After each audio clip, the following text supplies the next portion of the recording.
Hey everyone, it is cutting day. So this is when we piece out all of our chickens and we put them in bags and get them all ready to go. And it's another day of about a couple hours worth of work. We're doing 20 chickens this morning and we will have them all packaged ready to go here in a few hours, but it's a process here. So we did a couple of things different today. We're starting out a little different. I'm trying my drying rack for my cutting stand this time, instead of using the one single stick. And we're gonna see how this goes. And we're gonna follow along and get this done here shortly. So first we have John pop the wings out of joint, so that way then I can go behind and cut real easily. It just makes my job a little bit easier with my shoulder. And then next, so now I'm gonna cut these wings out. This is the toughest part I've found. So John popping them out really helps wherever you get a good shot. And this time we switched our stand because when we were doing the chickens yesterday, I realized that this stand would be perfect. It's a full wing. Nice. And then we go to the other side. Now, why do we let these rest 24 hours before we start cutting them? Because we butchered these Saturday morning and it is now Sunday morning. Can you tell our people why? Yep, it's because you actually want to wait 24 to 48 hours to allow the rigor mortis process to set in and release. And what that actually does is that will actually help tenderize the meat. If you don't wait, the meat is going to be okay, but it's not going to be as tender as it would be if you waited.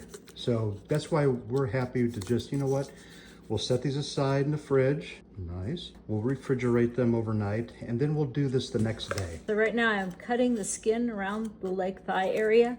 And then once again, I'm looking for that joint, and if you pop the bone, see right there. And now I know I can cut really close to that backbone, come in for the joint, and I get as much meat off as I possibly can. Next, I'm gonna take the skin off for the boneless breasted chicken. So this is, I try to save as much of that beautiful fat because fat is flavor. People pull all that fat off and they wonder why their boneless, skinless chicken breasts are dry and don't have as much flavor. You want the fat. Even the skin brings protection, but it's with all the recipes we use nowadays, we are a society that does not keep the skin on, which is fine. But I'm trying to keep as much fat on the bird as possible on the breasts. That way then there's flavor for when they go to make them. If they choose to pull it off once they buy the breasts, that's their choice. And there's the skin. It likes to stick to me. And then my next cut is usually right down the breastbone. And the knife will slide to one side or the other. And when it does, I just go with it and I cut down in a little bit. This is the tricky part. And then I come up to the top and I come down along that wishbone area, making that V. And you see it starts popping apart real easily. And this is the chicken tender here. So if you want to separate that, you can. Right now, our order is not for separating that. So I'm going to keep that as best I can together. And I use my knife to help bring this down. You don't have to if you have the strength. And there's a chicken breast. That's what it looks like finished.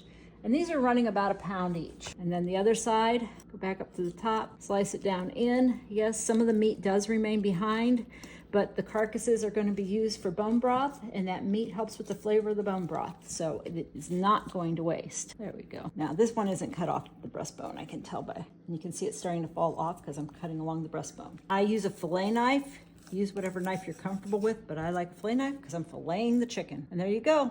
That's how it's done. And now we have the carcass left, which will be used for bone broth. But this is Kelly.